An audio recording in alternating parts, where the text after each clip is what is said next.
¿Qué tal, amigos, amigas? El día de hoy el tema es ¿cuál de los reyes Herodes mandó decapitar a Juan el Bautista? Y esto porque muchas personas piensan que el nombre de Herodes corresponde solamente a una persona mencionada en la Sagrada Escritura y esto no es correcto. En el Antiguo Testamento podemos mencionar a 4 personas que llevan el nombre de Herodes y por esta razón hay que distinguirlos. Pero vamos por partes. El periodo llamado de los reyes en la Sagrada Escritura comienza con Saúl, seguirá con el rey David, con Salomón, en fin, hasta que llegue un momento en que el pueblo se divida en 2 partes. Una parte del pueblo se va a llamar Israel, el reino del norte, y otra parte se va a llamar Judá, el reino del sur. Y cada uno de estos territorios va a tener sus propios reyes. Sin embargo, por desobediencia a Dios, primero el reino del norte va a desaparecer y con esto van a desaparecer sus reyes y poco más adelante, porque hubo un poco más de fidelidad en el reino del sur, en Judá, también el reino de Judá va a desaparecer de la tierra donde vivía para ir a vivir al exilio, concretamente a Babilonia. Y como en Babilonia el gobernante Nabucodonosor no iba a permitir que tuvieran reyes, entonces ahí es donde desaparece esta lista de reyes y cuando regresan ya del exilio a Tierra Santa, a lo que llamamos nosotros Israel, ahí en ese momento ya no encontramos de los reyes que Dios elegía, que Dios consagraba, que Dios amonestaba, sino que los reyes que van a aparecer ya especialmente en el tiempo de Cristo serán no reyes consagrados por Dios, sino más bien impuestos por el gobierno que en ese momento estaba al frente. ¿Y a qué gobierno me refiero? Al Imperio Romano. El Imperio Romano, aproximadamente 70 años antes de Cristo, con las, digamos, con las fuerzas, con el ejército que iba acompañando a Pompeyo, ocupa aquello que nosotros conocemos como Israel y desde entonces va a dominar aquellos territorios. Y el Imperio Romano era muy astuto. Para que los gobernados fueran más dóciles, buscaba algunas autoridades que les representaran y con esta forma de tratar a la gente pensaron que si a los judíos les gustaba tener reyes, pues les iban a poner un rey. Además de que ya el Imperio Romano llevaba un procurador para que se encargara de que procurara que todas las leyes romanas se cumplieran, ponemos también un rey a los judíos. ¿Por qué estas 2 autoridades? Bueno, porque no todos los que habitaban en aquella región eran judíos. En aquella región había romanos, había egipcios, había etíopes, había de distintas partes y por lo tanto había que tener este procurador y al mismo tiempo un rey para darle gusto a los judíos.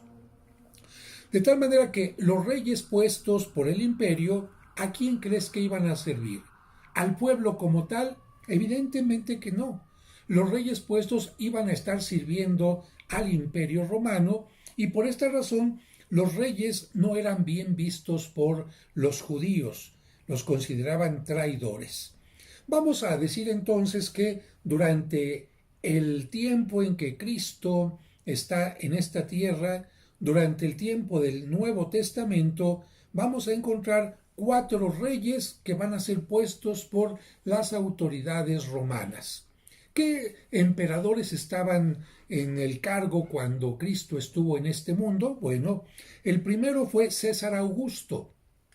Él estuvo del año 27 antes de Cristo al año 14 después de Cristo. Es el emperador que manda hacer el censo cuando nace Cristo y Cristo habrá tenido la edad de adolescente cuando muere César Augusto. César Augusto es el que va a nombrar al rey Herodes, pero de esto estaremos hablando más adelante, al primer rey Herodes. Después de César Augusto le va a suceder el emperador Tiberio, que gobierna del año 14 al 37 y por lo tanto le toca ver o vivir el tiempo en que Cristo crece y llega incluso a morir. El emperador Tiberio es el que está al frente cuando Cristo es crucificado, cuando resucita. Y por supuesto también es el emperador que está al frente cuando Juan Bautista es decapitado.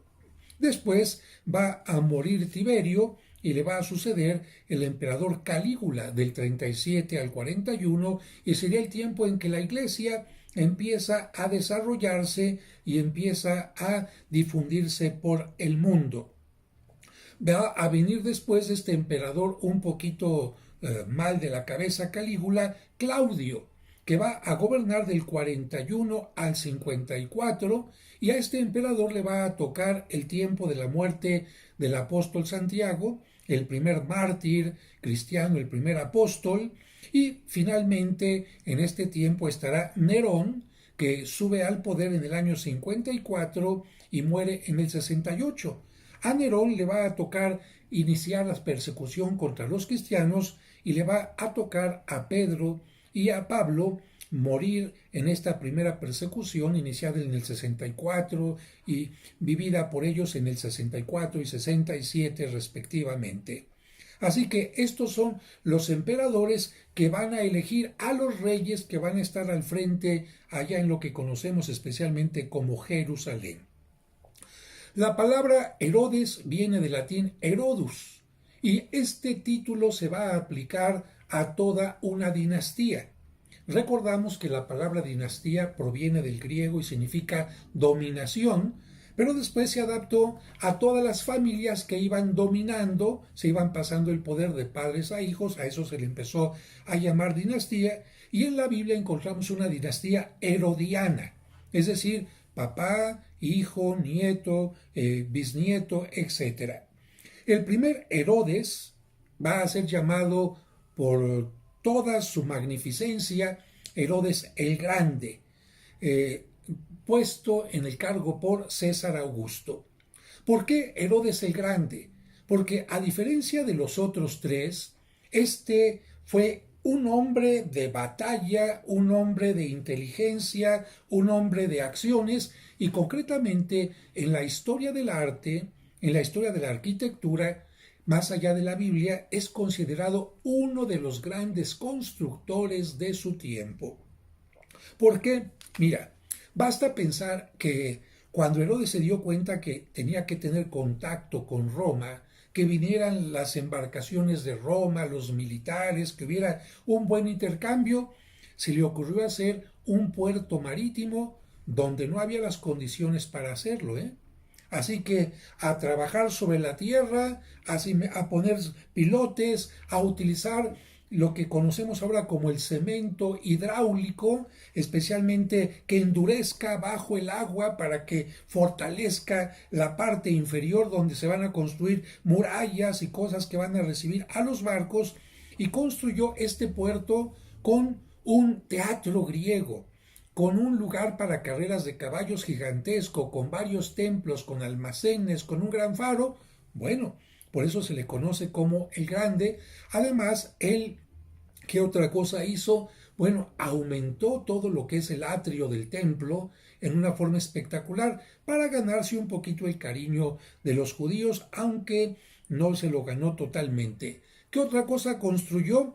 Construyó una enorme ciudad junto a lo que llamaríamos una fortaleza, junto al Mar Muerto, en lo alto, con, vamos a decir, con piscinas, con vegetación y una gran cantidad de cosas que se conoce ahora como Masada y que fue el último reducto en que los judíos pudieron ser vencidos por los romanos. Y además construyó su tumba, imagínate, dentro de una montaña.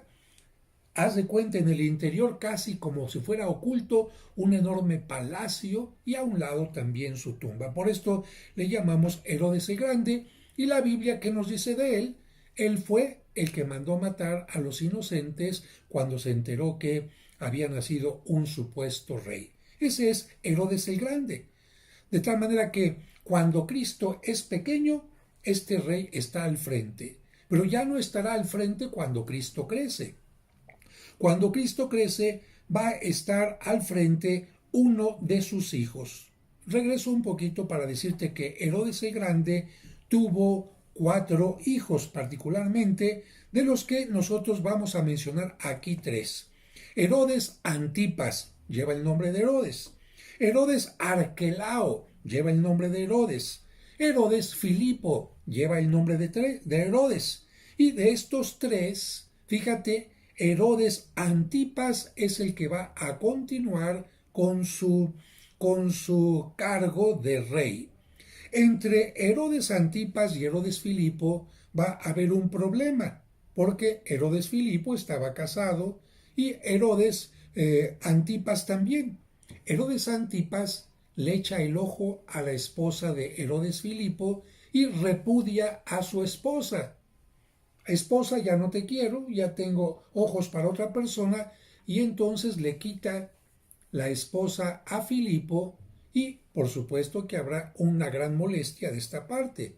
La esposa de Filipo se llamaba Herodías y entonces forma parte ya de la familia de Herodes, y esto va a hacer que Juan el Bautista, que claramente sigue los 10 mandamientos, y uno de ellos dice: no codiciarás, no desearás a la mujer de tu prójimo, se lo recrimina, porque supuestamente Herodes es judío y tiene que cumplir con los mandamientos.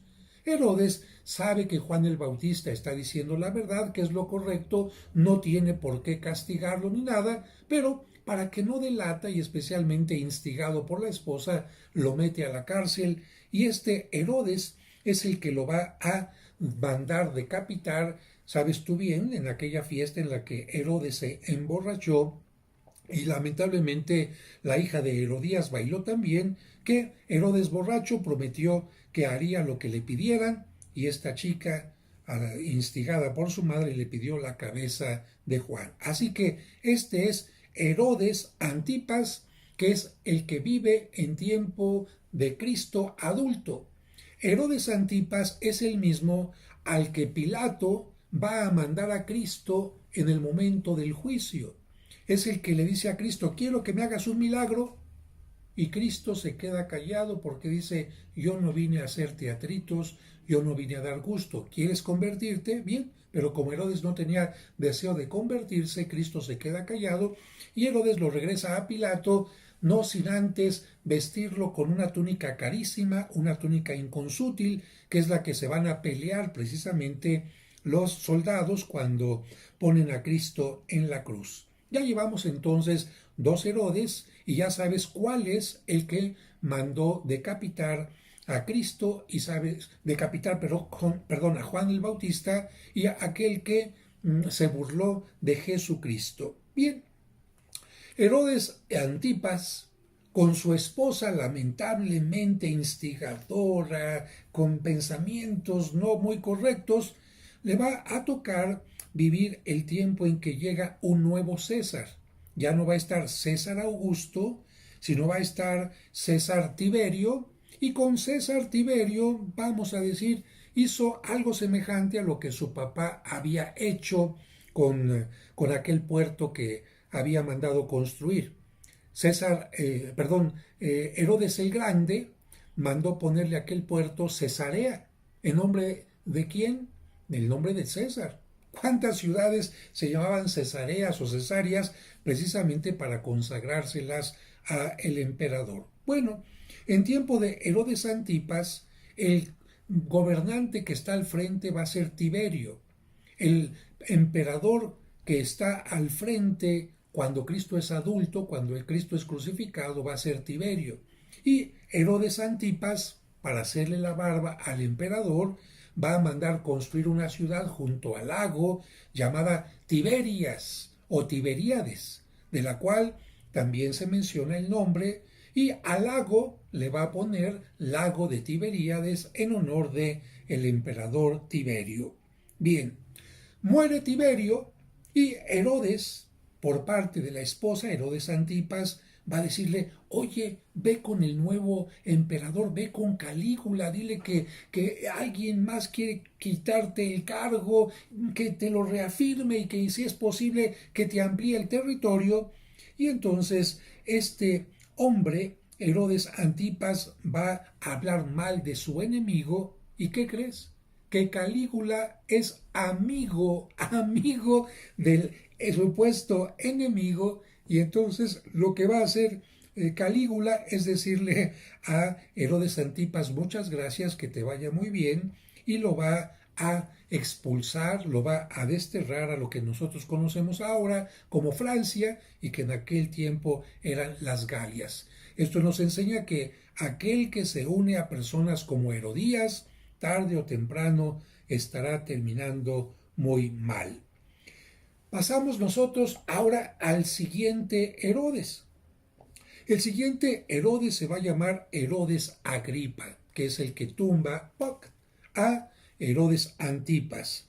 Herodes Agripa era hijo de Aristóbulo IV, que a su vez era hijo de Herodes el Grande. Dicho más fácilmente, Herodes Agripa era nieto de Herodes el Grande y hijo de Aristóbulo IV. Originalmente se le llamaba Marco Julio Agripa. Marco Julio Agripa. Sin embargo, por la dinastía se le va a llamar en la Biblia también Herodes. La gente le llamaba Herodes Agripa, y este es no el que manda decapitar a Juan el Bautista, sino que, como está en el poder hacia el año 44, que es cuando mandan decapitar a Santiago el Mayor, el primer apóstol mártir, el primer apóstol decapitado, es a este precisamente, a Herodes Agripa, a quien se le achaca, a quien se le adjudica la muerte del primero de los apóstoles, Herodes Agripa. Y vamos a encontrar todavía un Herodes Agripa más, con lo que estaríamos hablando ya de 4 Herodes. Y este Herodes Agripa sería llamado Herodes Agripa II, y por lo tanto al primer Herodes Agripa se le puede llamar Herodes Agripa I. ¿Y por qué es conocido Herodes Agripa II? En los Hechos de los Apóstoles su nombre aparece únicamente como Agripa. Y este rey, en primer lugar, no va a ser muy querido por los judíos. ¿Por qué? Porque está casado con su propia hermana. Esto en otras culturas era permitido, especialmente entre los egipcios, pero entre los judíos no era permitido y por lo tanto lo vieron muy mal. Este Herodes Agripa en el libro de los Hechos de los Apóstoles tiene esta mención. Pablo está en este momento, Pablo está hacia el año 44, más adelantito un poquito, va a estar ¿en dónde? Va a estar en Cesarea Marítima, en el puerto que Herodes el Grande mandó hacer. Ahí está porque era un lugar donde se podía predicar, era un lugar maravilloso, y desde ahí se podían hacer varias salidas a los viajes misioneros que hacía Pablo. Pero la cosa es que un día predicó, los judíos se enojaron, lo metieron a la cárcel, Festo trató de protegerlo y Pablo dijo: yo quiero que me escuche el rey. Y en ese caso es Agripa, Herodes Agripa II, y cuando lo está escuchando Agripa, le dice a Pablo: caray, hablaste tan bien que casi me convences. Pero Pablo le recuerda que él es ciudadano romano, Pablo, y por lo tanto no quiere que lo juzgue los judíos, sino quiere que lo juzgue sobre su actuar el César. Tiene derecho, como ciudadano romano que era, a que lo juzgara el César, y entonces Agripa da la orden para que Pablo sea juzgado por el César. De tal manera que esta es una síntesis muy breve de lo que serían estos 4 Herodes, con los que simplemente sintetizaríamos. Herodes el Grande, el gran constructor, es el primero de la dinastía y es el que manda hacer la matanza de los inocentes. Uno de sus hijos, Herodes Antipas, es el que va a vivir en tiempo de Cristo adulto, el que va a mandar a ejecutar a Juan el Bautista y el que va a pedirle a Cristo que le haga un milagro. El otro Herodes va a ser Herodes Agripa, que es el que va a mandar decapitar a Santiago el Mayor, y después Herodes Agripa II será el que permita que Pablo vaya a Roma para defenderse. Yo espero que esto te ayude a dilucidar un poquito más cuando vayas leyendo la Sagrada Escritura, que no se trata de un solo personaje, sino 4 personajes distintos que no estaban buscando el bien del pueblo, sino más bien estaban tratando de quedar bien con el emperador. ¿Qué pasó con Herodes Agripa II? Mira, Herodes Agripa II, cuando los judíos se pusieron en contra, la revuelta contra los romanos que llevó a la destrucción de Jerusalén en el año 70, ¿qué crees que hizo? ¿Estuvo a favor de los judíos? No, hombre, para nada. Lo que hizo Herodes Agripa fue unirse al que iba en nombre del Imperio Romano a destruir Jerusalén, Tito. De tal manera que se une a Tito, se va con él a Roma y allá es donde muere. Y con esto, pues desapareció Jerusalén, los judíos salieron por todas partes, ya que el Imperio Romano trató de aniquilarlos y se acabó la historia de los reyes del pueblo de Israel hasta el tiempo de Cristo. Aunque para nosotros, como tú bien lo sabes, el único rey es Cristo. Y quiero concluir este video recordándote que es muy importante que le pongas like, porque me han dicho, yo no sabía, que cuando un video se le ponen varios likes en YouTube, como que le dan una especial difusión. El segundo punto es que si no estás inscrito, suscríbete aquí donde dice suscribirse, para que todos mis canales, mis videos, sobre todo si le das clic en la campanita, te lleguen en forma, en forma automática. Y también, pues, el día de hoy voy a unir a este video una parte de otro video dedicado a Juan Bautista que nos habla precisamente de cómo murió por dar testimonio y dar una defensa del matrimonio. Que Dios los bendiga. San Juan fue hijo de Zacarías y Santa Isabel. Su nacimiento fue milagroso porque ella era estéril, pero el poder de Dios le permitió concebir a quien debería prepararle el camino al Salvador del mundo. En cierta ocasión en que Zacarías ejercía la acción sacerdotal dentro del templo de Jerusalén, se le apareció el arcángel Gabriel y le dijo que tendría un hijo que debería llamarse Juan. Como Zacarías dudó, el ángel le dijo que no podría anunciar la noticia porque quedaría mudo.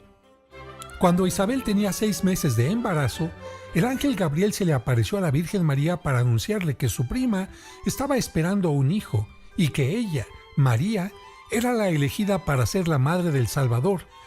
Por eso sabemos que Juan era 6 meses mayor que Cristo. Alegre por la noticia, María se puso en camino a las montañas de Judea para visitar y auxiliar a su prima. A ese momento se le conoce como la visitación. Cuando María llegó a su casa, Isabel se llenó del Espíritu Santo y exclamó: «Bendita eres entre las mujeres». Y el pequeño Juan, que aún llevaba en su seno, saltó de gozo, reconociendo al divino Salvador que María llevaba en su seno. 3 meses después, nació el hijo de Isabel. Todos querían ponerle Zacarías como su padre, pero él, que aún estaba mudo, escribió en una tablilla: «Juan es su nombre». Y en ese momento, Dios le devolvió el habla. Todos se llenaron de admiración porque comprendieron que ese niño tendría una misión especial.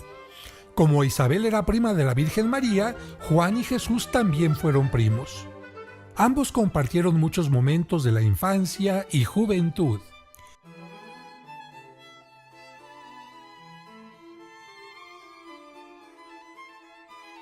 El Evangelio menciona que cuando Juan llegó a la etapa adulta, el Espíritu Santo lo condujo al desierto, donde, vistiendo una túnica de camello, se alimentó de langostas y miel silvestre. Posteriormente, el mismo Espíritu le hizo predicar que el Mesías era más grande que él y estaba cerca, por lo que era necesario arrepentirse de todo pecado. Como signo de penitencia, comenzó a bautizar. Cuando Jesús se presentó ante Juan como el Mesías, le pidió que lo bautizara para tomar sobre sí todos los pecados del mundo. Juan lo señaló como el Cordero de Dios que quita el pecado del mundo. Durante el bautismo, descendió sobre Cristo el Espíritu Santo. Este le daría la fuerza y el poder para predicar y hacer milagros. A partir de aquel momento, Jesús inició su vida pública como el Salvador del mundo y Juan le pidió a sus discípulos que lo siguieran. Juan había terminado su misión, pero moriría por defender el vínculo matrimonial. Y es que el rey Herodes se había casado con Herodías, su cuñada y esposa de su propio hermano, y Juan lo encaró diciéndole que eso atentaba contra el matrimonio. Presionado por Herodías, Herodes mandó encarcelar a Juan porque no quería matarlo, pero Herodías encontraría la ocasión para mandarlo asesinar. Con motivo de la fiesta de cumpleaños del monarca, se prepararon todos los manjares y bailó también la hija de Herodías, que el rey, embriagado y sin medir las consecuencias, le prometió darle lo que le pidiera. La joven, aconsejada por su madre, le pidió la cabeza del Bautista.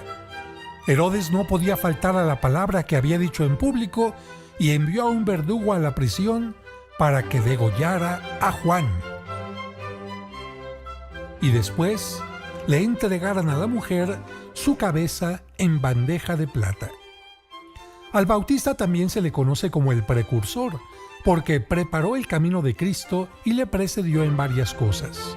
Nació 6 meses antes que Cristo, comenzó a predicar antes que Cristo y padeció y murió antes que Cristo. En el arte se le puede representar semidesnudo como adulto, adolescente o niño. Como signo de una vida austera, lleva túnica o una porción de piel de camello. Puede tener un pequeño báculo del que cuelga un listón con la inscripción en latín Ecce Agnus Dei, que quiere decir «Este es el Cordero de Dios». Esto recuerda el momento en que, señalando a Cristo, dijo «Este es el Cordero de Dios que quita el pecado del mundo». Para reafirmar esta frase, puede aparecer un cordero cerca de él. El manto rojo hace alusión a la sangre de su martirio y el dedo señalando al cielo significa que él fue enviado por Dios. Es interesante mencionar que, aunque sea más conocida la Basílica de San Pedro, la iglesia más importante del mundo y catedral del Papa en Roma está dedicada a San Juan Bautista.